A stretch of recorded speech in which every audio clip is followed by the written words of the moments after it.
अगर एक commerce teacher को बिजनेस की पूरी नॉलेज है तो वो खुद अपना बिजनेस क्यों नहीं करता, पढ़ाता क्यों है?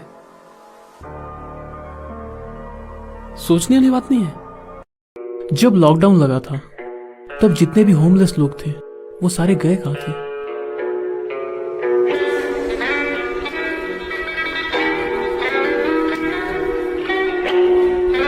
Think about it bro. अगर खाने में बाल रहे तो हम खाना छोड़ देते हैं, तो फिर हम बालों वाले जगह को